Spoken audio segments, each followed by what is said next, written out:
aja. Bismillahirrahmanirrahim. Assalamualaikum warahmatullahi wabarakatuh. Ya, apa kabar ya, sehat semua? Alhamdulillah ya. Untuk sementara kita kuliah di rumah dulu dalam jaringan, tapi teman-teman juga tetap dijaga kesehatannya.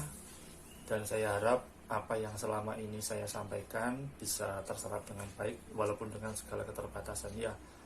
Saya akan tetap berusaha untuk membuat materi yang mungkin saya sederhanakan, jadi tidak terlalu berat, tapi teman-teman tetap mendapat ilmu dari intisari apa yang sebenarnya harus kita sampaikan.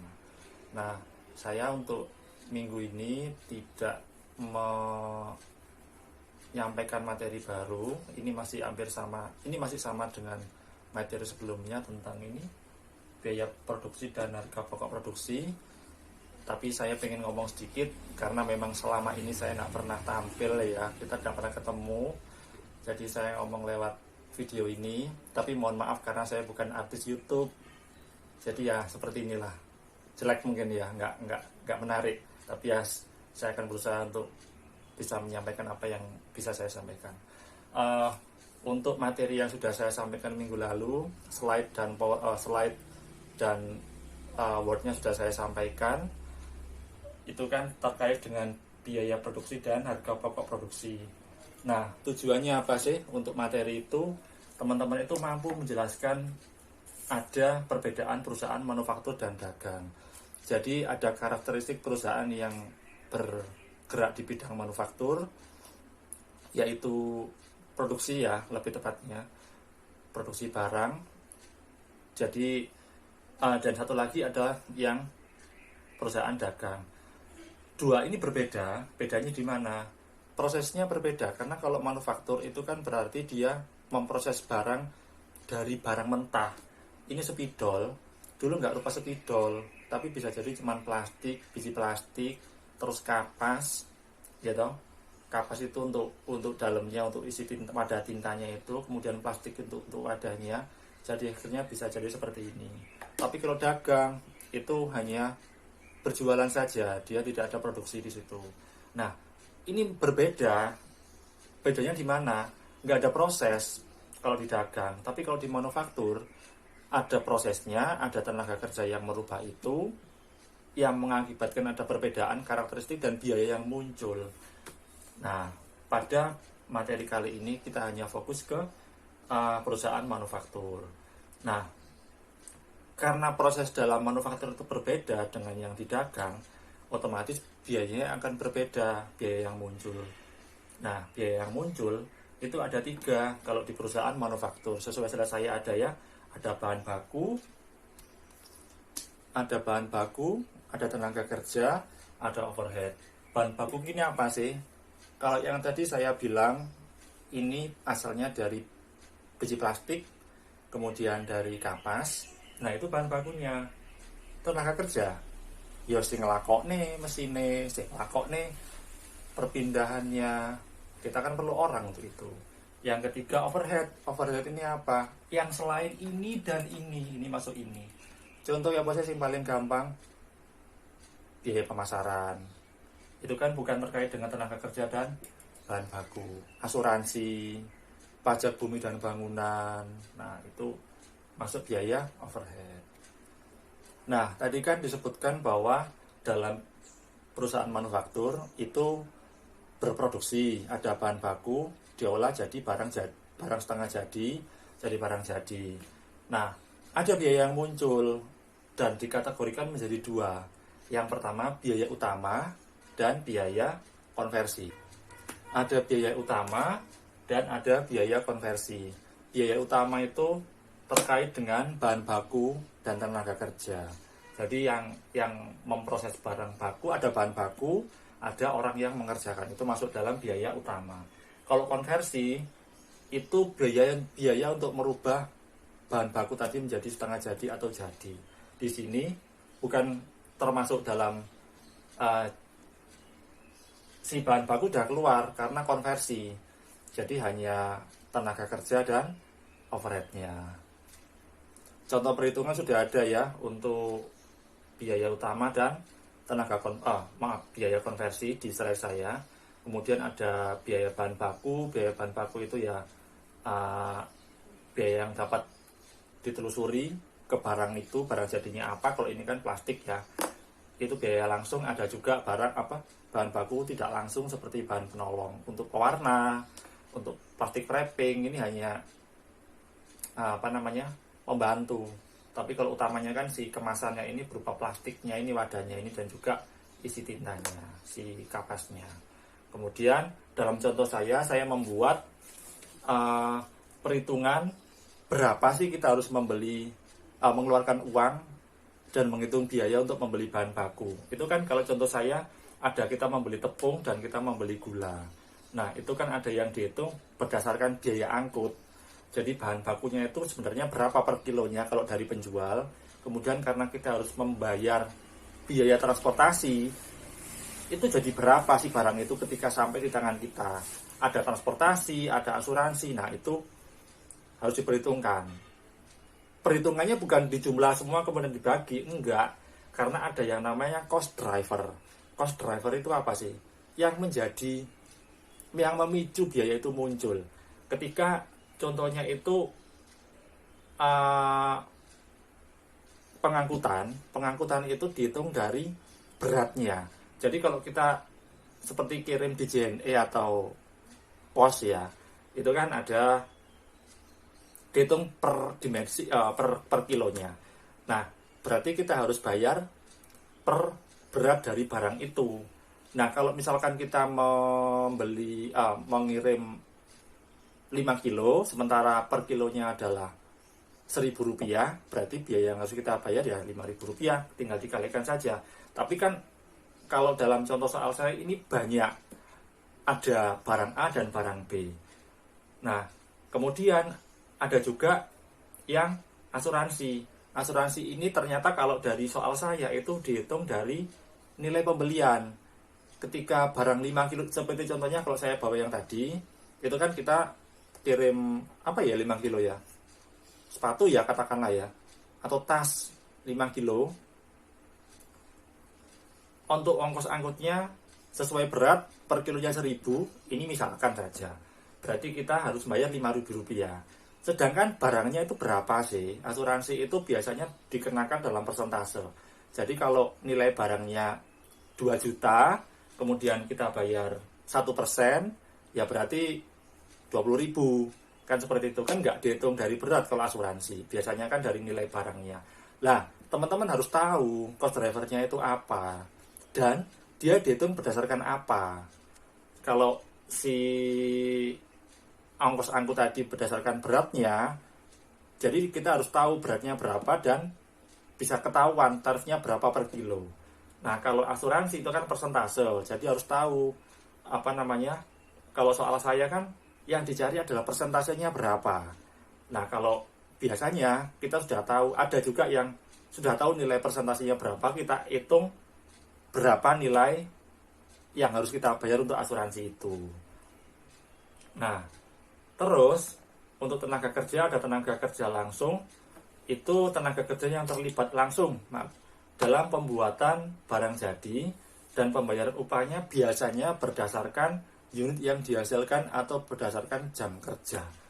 Katakanlah 50.000 per unit.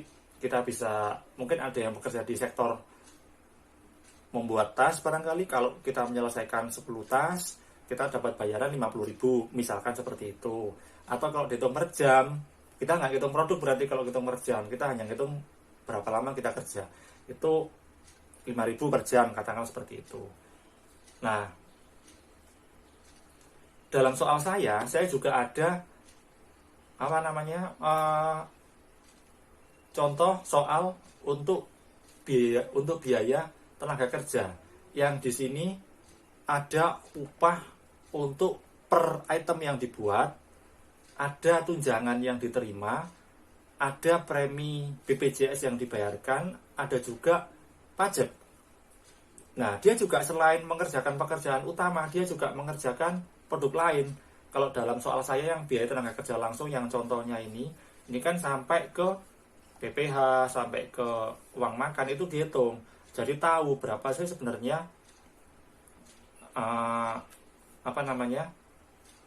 biaya untuk pekerja dalam 1 bulan. Itu tapi total 1 orang ya, bukan per produk. Kita nggak mencapai per produk. Kemudian biaya overhead tadi kan kalau saya jelaskan biaya yang selain bahan baku dan tenaga kerja langsung. Nah, itu kan di contoh saya sudah jelas ya. Tapi harus tahu dulu yang masuk dalam biaya overhead itu teman-teman harus tahu dulu itu pool biayanya apa. Kalau biasanya itu ada yang dihitung satu tarif. Jadi satu pabrik untuk banyak departemen itu tarifnya berapa. Jadi misalkan kita punya 3 departemen ya, departemen 1, departemen 2, departemen 3. Ini untuk nangani barang mentah, ini untuk nangani setengah jadi, dan ini untuk nangani finishing. Itu masing-masing punya tarif overhead yang berbeda. Katakanlah kalau saya misalkan dalam persentase ya, atau mungkin dalam rupiah saja, ini ada Rp1.000. Kemudian yang departemen 2 ini 1.200. Yang ketiga cuma 800 karena hanya tinggal finishing. Nah, ini kan berbeda antara departemen 1, 2, dan 3. Tapi bisa jadi dalam satu perusahaan itu menerapkan satu tarif yang sama. Namanya single wide plan. Single wide plan. Tarif tunggal untuk satu perusahaan. Itu ada yang seperti itu. Jadi teman-teman harus tahu dulu. Tapi kita nggak bahas sampai seperti sedetail itu, cuman sekedar tahu saja. Nah, biaya overhead itu tadi kan saya ngomong ada yang di departemen 1, departemen 2, departemen 3, atau maaf, mau jatuh. Atau satu tarif penuh, satu tarif tunggal untuk perusahaan. Nah, ini bisa, tadi kan saya ngomong ini berapa tadi? 1.000 ya?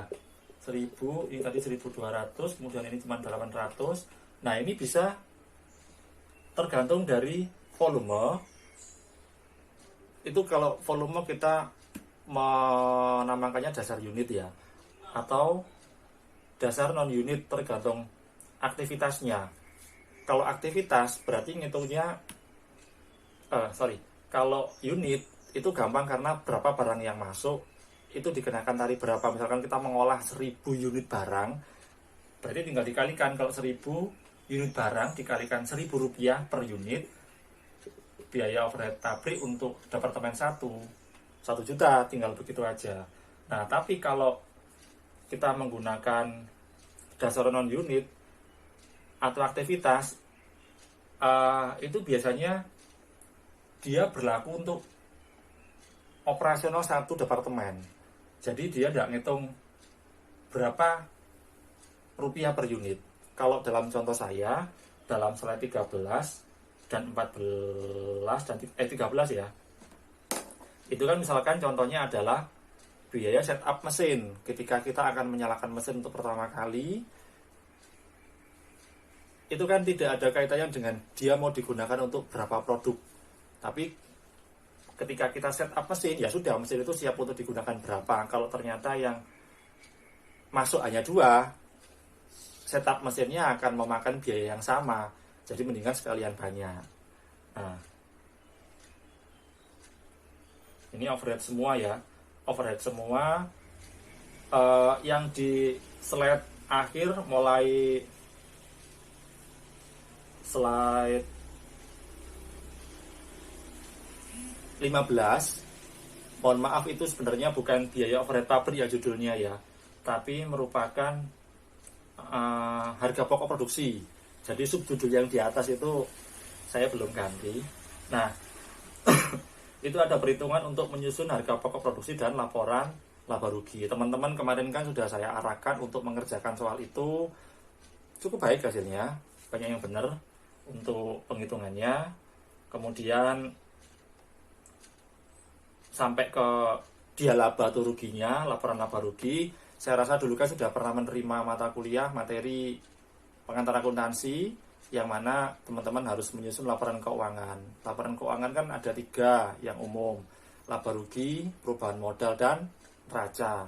Nah, di sini karena kita menghitung dulu berapa laba atau rugi yang kita dapatkan dari proses itu, makanya kita nggak ke yang lain-lain, kita nggak ke neraca atau perubahan modal, kita ke laba rugi dulu. Nah, untuk minggu ini saya tidak memberikan materi baru, saya hanya review materi yang minggu lalu, dan sengaja saya kirimkan di hari Jumat ini karena ini saya yakin semuanya libur ya. Jadi teman-teman bisa melihat video saya, terus kemudian nanti saya kirimkan soal yang bukan materi baru tapi masih sama dengan materi ini, cuma saya nilai untuk berapa ya, 30 orang untuk yang mata kuliah akuntansi ya. Itu untuk yang kelas akuntansi maksud saya. Itu saya nilai untuk 30 orang pertama yang berhasil mengumpulkan sesuai tenggatnya berapa, sampai sesuai tenggat waktunya kapan, kemudian pengerjaannya benar, itu saya nilai. Ini anggaplah sebagai tugas ketika kalian mengerjakan di depan, kan tidak semuanya bisa punya kesempatan untuk mengerjakan. Saya informasikan detail untuk tenggat waktunya kapan, soalnya saya kirim beserta video ini. Soalnya tidak sulit, contohnya ada di slide yang sudah saya sampaikan ini. Saya rasa tidak ada masalah untuk mengerjakan itu karena hanya sedikit permainan kata-kata ya. Nanti kalau ada masalah, ada kira-kira kesulitan, silakan hubungi saya via grup, monggo silakan. Untuk sementara begitu dulu. Untuk awal seperti ini, mohon maaf ya kalau ada kekurangan. Akhir kata, terima kasih atas kesediaan teman-teman, atas perhatian teman-teman. Semoga tetap diberikan kesehatan, kita bisa melalui ini semua dan kembali bertemu bertatap muka di kelas seperti biasa. Terima kasih. Assalamualaikum warahmatullahi wabarakatuh.